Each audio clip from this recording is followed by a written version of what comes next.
Hi everybody. During the compilation of this guide on how to unlock the meaning behind certain words, I'll often ask questions. I'll also provide the answers often. By providing the answers, I'll urge everybody to also provide their own answers. As we come up with different or similar answers, please take notes as we go along. By making your own notes, you will undoubtedly make this information your own, which is essential as the journey of discovery has to be internal as well as unique for each of us. None of us can have the same truth. We have to find our own. How do we as beautiful, creative and unique individuals solve the current global catastrophe of the massive threat against our planet and our freedom? By owning the problem. It is ours. It cannot be anything else than our own creation ever. We all played a part in creating it, which means that if we take responsibility for our own part in it, we can change it. If we didn't create it, then there's no hope at all of ever changing anything, as it then would be 100% out of control with no solution. In other words, impossible. Before I can take impossible into my world as a reality, it first has to be created. Only when somebody can show me what impossible looks like and place it in front of my own eyes as an object and say to me, look, this is what impossible looks like, I simply refuse to believe that something is impossible. So, while we all work very hard at proving that something might be beyond repair, impossible to fix, why don't we just spend the same amount of energy and sweat to find solutions for the problem? You see, if we take responsibility for our part in creating the problem, we can fix it. Surely we can uncreate anything we created.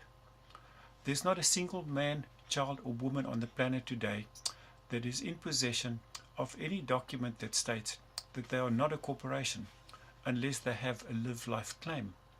Not a single living human being has ever been addressed by the correct name by any corporate institution or de facto government.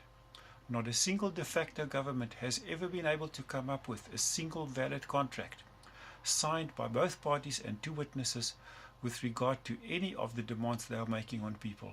No such contract exists.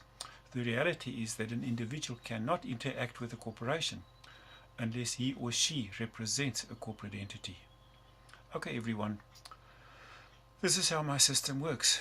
As a live life claimant, I only do work in the private.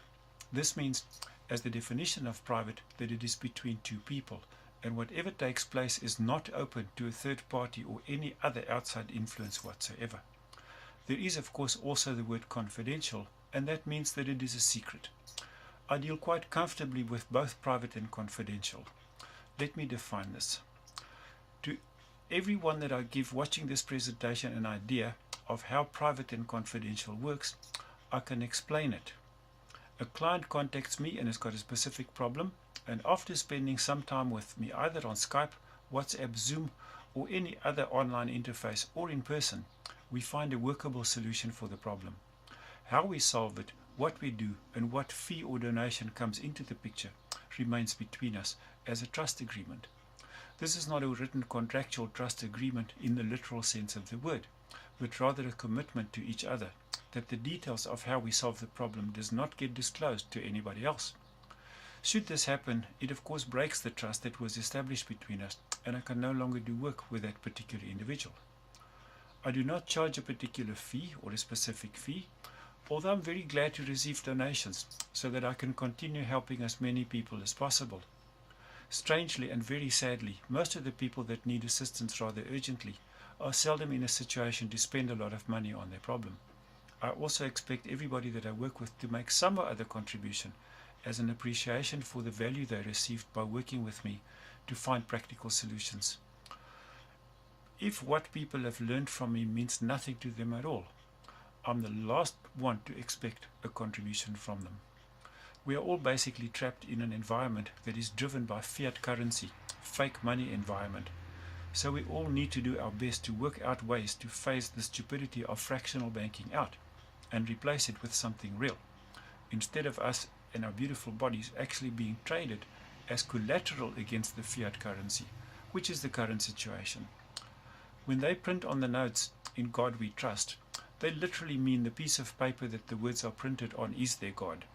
All capital floated into the money market is done so from the trust accounts created from our birth certificates. by using the all capital letters name and surname, which is not really our names and not really English either. These all capital letter names are either a form of debased Latin, Dog Latin, American Sign Language, or a thing called a nom de guerre, an assumed name under which a person engages in combat or some other activity or enterprise, which is a war name, the name of a corporation, an estate, or the name of a dead person engraved onto a tombstone. Yes, that all capital letters name is the name of a corporation. And unless we know this and do something about it, we will forever be stuck with taxes, fines, court cases and levies that never had anything to do with us at all. As all legal acts, bills and statutes are purely fictitious, the good news is that we can put an end to the fiction and enter reality for the first time in our lives. The best news, of course, is that no living man, woman or child can ever be inside a de facto courtroom ever, as courts are only for dead entities, corporations or estates, or for members of the bar society, and never for living entities. It is impossible for any living man, woman or child to be in a courtroom that has anything to do with acts, bills or statutes issued by a fictional government corporation calling itself a government, de facto government. It cannot ever happen, yet it does. One of the many explanations for what I just mentioned is that the court itself is actually the A4 sheet of paper that words are printed upon, and not the building. The building is in reality a vessel in a dry dock, and once we walk into it, we're under the jurisdiction of the United States Corporation, Washington, D.C. And as we all know, Washington is not part of America and is registered in Puerto Rico in Guam. This means that the guy with the hairpiece that we call Donald Trump is just the CEO of a Puerto Rican company, and everything else is just deception. Welcome to the real world. The de facto governments are in fact so restricted with what they can or cannot do that the only possible way for them to function is by deception and fraud, as they have no power whatsoever over living men or women. Whatever power we think they have was given to them by us. In law, silence means yes.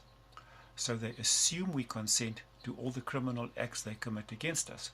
By simply withdrawing our consent deliberately from them, they are left powerless and they have zero jurisdiction whatsoever. The judiciary is simply a registered corporation doing business for other corporations. So, the very first thing to do is to get educated, learn how to read and write our names, learn what our real names really are, and start to look at the other videos on my channel. Please subscribe, donate or contribute in any way, not only to myself but also to any of the other truthers that have done so much work for all of us to benefit from, very often with no reward in money, but fortunately with the immense gratefulness that we are all busy undoing the evil created on this beautiful planet by the de facto illegal and unlawful government corporations. Fortunately for myself, with what I do and the way in which I do it, nobody has ever not made some form of contribution towards what I do. We all know too well what the problems are, but it is now the time for solutions. By connecting the dots, this is not hard to do at all. Also, by making even a minimal contribution towards my efforts, everybody benefits from what I give. How deep am I into this whole idea of ending this evil? Well, imagine a situation where maybe a queen or a king, or a very powerful financial corporation, withdrew their interests from one of the many colonialized African countries. After many years of living there, many people suddenly have to evacuate, as once freedom is correctly packaged, sold and voted for, mayhem usually ensues, with the desired bloodshed as part of the deal. The fleeing sounds quite normal, but imagine how many small children under the age of 12 years old need to flee with their families. I was one of those small children. Born on this beautiful planet, terra firma, Mother Gaia, holder of life and of duality, during the transit from Pisces to Aries on the 23rd of March, in the middle of the night and in the center of a storm. Unwittingly birthed into a maritime cosmic war under British colonial rule, with the documents of this recorded deception sealed and hidden from me to this very day. Let's look at some words. Birth canal, shipping terminology, chief of the hospital, surgeon general, military terminology, maternity ward, a prison room, delivery room, a place where goods get delivered. Description of goods: unclaimed placenta left behind unclaimed, blood sample taken from the baby's heel, DNA and stem cells. Record of live birth, converted into a monetary bond and sold into the commercial fictional fiat currency market as debt, a CUSIP number allocated. Meaning of currency: flow or current. Military and banking shipping terminology. My name was given to me as a gift, in love and as property. Surname or serf name was never given as a part of my name. Unwittingly having the given name registered, recorded and capitalized upon, it was converted into a bond and sold into the commercial fictional fiat currency market as debt. A CUSIP number was allocated. During this fraud by the British colonial government, a trust was created with a Christian name as the beneficiary of that trust, as the only creditor, and the surname as the debtor, with the registrar of births, deaths and marriages as the trustee. None of this was done transparently, with both my parents fully unaware of what happened. This trust was the first of a successive series of trusts with a 7-year term under the SESQV Act of 1666. The SESQV Act of 1666 states that a living being is dead or lost at sea, and if not found alive and claiming the benefits of that trust before the end of the 7-year period, the trust continues to be traded upon. Fleeing a country under siege by the British Empire in typical colonial style of giving the original local people their freedom from oppression by installing a new oppressor, my parents smuggled me out of the country at the age of 5, as all children under the age of 12 that were born with British birth certificates were a liability to the Crown and had to be executed.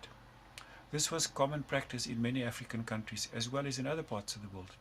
For a deeper insight into this, look up the Italian-made documentary called Africa Adieu on how this is done. In the next country my existence was registered to another fictional entity, once again in order for me to be able to go to school, become uneducated and programmed as an asset to the warlords, just like everyone else.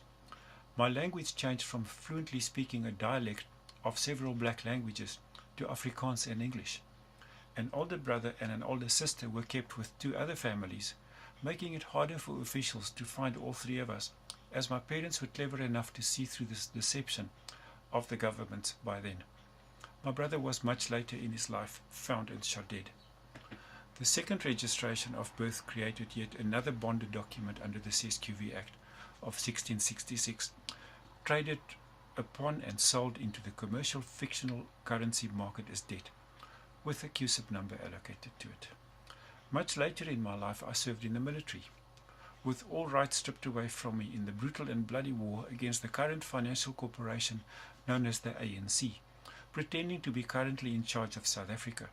I fought actively during this war, helping to protect the South African border against foreign invasion very successfully, while forgetting that this very same scenario had already played itself out many years ago, when the mighty British, or should I say the mighty Brutish, invaded South Africa, imprisoned the women and children, and forced the men into submission, resulting in what the warlords describe as a victory for Britain. My war days were spent on horseback, in the mountain section, in the previous strip, the burning point and the border between 5 different countries. All of us that fought in that senseless war were obviously unaware that the outcome was already decided long ago by the Crown Corporation and the banking empires, who owned every birth registration bond of each and every one of us, and had our deaths handsomely insured, with themselves as beneficiaries. This is how all war works, as the real reward is the fear, the bloodshed, the corruption, and the sacrifice of innocence. Now, after having lived in 3 different countries and about to leave for the 4th one, what does anything that I have shared so far really mean?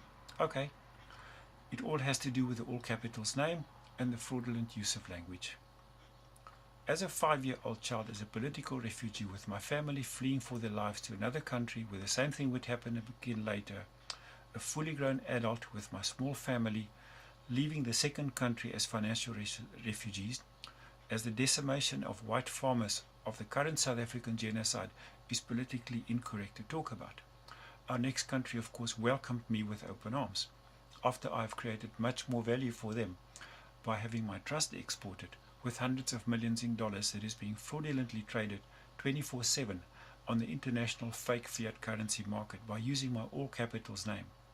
Every single signature on every fraudulent piece of paper from a government gives it access to the credit facility held as a bond in the several fraudulently created trusts, with me as the actual beneficiary, but with me being treated all along as the trustee or the debtor. So, this is very personal to me in my own life. I was one of those children. My name was capitalized upon by creating the all capital letters trust account against it as collateral for the international bankers. All children under the age of 12 in these countries that has British birth certificates were a liability to the Crown, and they had a right to get repatriated, housed and cared for till they become of age. And the order was issued to get rid of this liability, and as family left through the border posts, all children with birth certificates were shot. These were horrible times, but the bankers did very well, and so did the Crown. My own story I will relate in more detail at a later stage, but I'm into this for the long haul, believe me. During the next few years living in the third country, I lost most of what I had through more corruption and fraud, none of it by my own doing, and now I am ready to move on, making yet another new start in another country. This time I am once more a refugee, but this time from being experimented upon by a de facto government that is using various poisons in order to create a template under fake science that can be globally used by all other countries. The toxins used on me are mainly weed killers, the substances in chemtrails, and also a deadly poison with no known antidote called 1080 compound, and then of course all the food and water in my life that I can get from the supermarkets that are riddled with chemicals and with known toxins. So, the first country was bloodshed, murder and mayhem. Second country, bloodshed, murder and mayhem. Third country is a financial problem and a poison problem. Will anything be different in the fourth country? Hell no. But it does have a larger population, and we must remember that our old African dictator Idi Amin slaughtered 500,000 of his own fellow men just for fun because he was in a bad mood, with the rest of the world not even blinking. The fact that he died in luxury in a hospital in Jeddah, Saudi Arabia, also went right past the rest of the world. So the little piece of land I'm living on at the moment has such a low population that it is easy to experiment on. It proudly manufactured and tested Agent Orange, and also enjoyed playing nuclear research games with other governments in the past. Do I see myself as a victim in any of this? No, absolutely not. Am I a conspiracy theorist? No, absolutely not. What I do know is that the only thing that ever got exported anywhere I have lived before was never me, the living man, but my trust, the legal political entity under my all capitals name.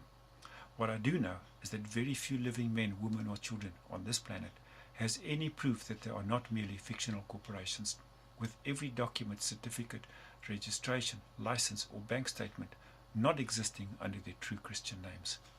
All of it mostly written in all capital letters. And by the way, your surname is not part of your name. It never was, it never can be.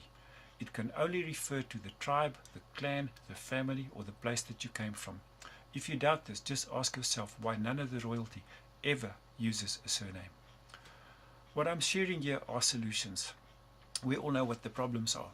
Very few of us have the solutions. I'm also only sharing solutions that work for me, that I'm using right now, that are working for me. They are based on two very simple things: how to live in the private and what we were never told about water. Bearing in mind that nothing that is legal is lawful, absolutely none of it. All acts, bills, regulations, statutes and bylaws are fiction, as well as all de facto governments and all de facto courts. What is my name? I'm using a pseudonym, resembling the name my mom and dad gave me lovingly, and what they often used, calling me Kobi. My real name is my property, my private property, and I own it outright. It is mine. You see, if I give you my name, I don't have it anymore. If you try and convince me that I should give you my name, I'll do it under one condition: that you provide to me with two witnesses under penalty of perjury in the form of an affidavit that there is a law that says that I must have a name. I've lived in 3 different countries as a virtual refugee for my whole life, and now it is time for me to settle down in the next one, but not as a refugee, but by choice. No more running. Instead of running away from something, this time I'm running towards it. Okay, I still need to deal with a government that's busy poisoning everything that lives, but I can do that from anywhere. In my next country of choice, I will settle down closer to my research friends, where we will finally connect all the dots and make what I'm creating, with the help of so many others, available globally to everybody. Why fight if we can win? This is the first in a series of videos I'll be doing, many of them just for fun and entertainment, just like this one. All of them stories. My story, Kobi Me's story. Please feel free to email me for my banking details if you would like to make a very welcome donation to what I'm doing. I'm compelled to share my story with the world, for there are many of us with similar stories, but not many of us with solutions, and not many of us unafraid to speak out. Not as conspiracy theorists, not as victims, but as survivors, pathfinders, creative entrepreneurs, problem solvers that made the choice to do something about the situation and share the results with everybody. I do not charge for what I do. Should you find anything I share of value, you are welcome to make a donation. If you ask me to help you with something, I will gladly do so, and you decide the value of it for yourself. I do work in the private, and what I do, should you ask about it, is confidential always. I like you, and I thank you for watching. Words are about sounds, and the word love is such a heavy word. If I say the word loathe, it almost sounds similar to love. But yes, I do love you. Of course I do. Like is just so much lighter, closer to light. My peace is with you, always. Here are the must-watch videos from my channel, and yes, many of them are music videos. I use music as my most valuable teaching medium, as these beautiful artists give us the very best way to solve these issues, through truth, honesty, beauty, love, and an immense capacity to forgive. The foundation video, of course, for all of us is Strawman. We must remember that virtually all governments are de facto corporations listed on the SEC Security and Exchange Commission as profit-making businesses. It's all about commerce and contracts, my friends, and our sweat equity. The second video to watch is my back pages, just to remind us that we are indeed getting younger and better by learning, giving and sharing, and what we have and what we know. I share the very beautiful version by Georgia Whiting. Thirdly, please have a look at the video on the Black Nobility by Michael Passarian, one of the most thorough and brilliant journalists, authors and researcher. This is also a foundation clip, just so that we know exactly who we are dealing with. Then Masters of War from Ed Sheeran, beautifully done, needs no explanation. Number 4 on my list is Romley Stewart. He has done such exceptional work over many years and personally been through so much. This is his Justinian's Deception sound clip. I'm also putting in a link here to the PDF version. Thanks for what you are doing, Rom. I love you. To cheer us up again, I've placed Nightwish with Maya Walden next. The specific words that Fleur Jansen sings always stay with me whenever things seem to get a bit shitty. I do not wish to evade the world, yet I will forever build my own. How to return to sender 1, 2 and 3 is next, from Mark Kishon Christopher. By just learning how to read and write properly, most of the drama in our lives simply fades away. It does help if you have a live life claim though, essential to have, as until we understand that we are not the names and addresses on the stupid envelopes, not much can save us from being harvested by evil. And now, my soundtrack, Keep on Rocking in the Free World. You see, we must never take things too seriously. This is beautifully done by Jodie Peterson. Then time for John Lennon's Working Class Hero. I can't explain what this means to me. Please listen to the words. Then again, Mark Christopher, again with the explanation of legalese, a deadly ingredient in the grammar of those that are not warm-blooded and have no souls. What is a birth certificate? Again from Mark Christopher. Very valuable information here. It forms the basis of our whole problem with the evil in this world. Last in this list, a bit of stunning music by Alice Fubilow. She knows, like most of us, that something is really, really wrong on our planet. When they have fucked up our world with chemtrails, they've polluted the water, they've poisoned most of our food with fluoride, and we cannot live here anymore. How the hell can they? We need to seriously ask that question. Who are they? This planet is not ours. More about this in another presentation. And once again, if anything I present is of value to you, please feel free to make a donation by emailing me for my banking details. I do not charge for what I do. I simply allow everybody to contribute whatever he or she feels comfortable with. And I have always been paid very well for everything I do. Thank you. I like you.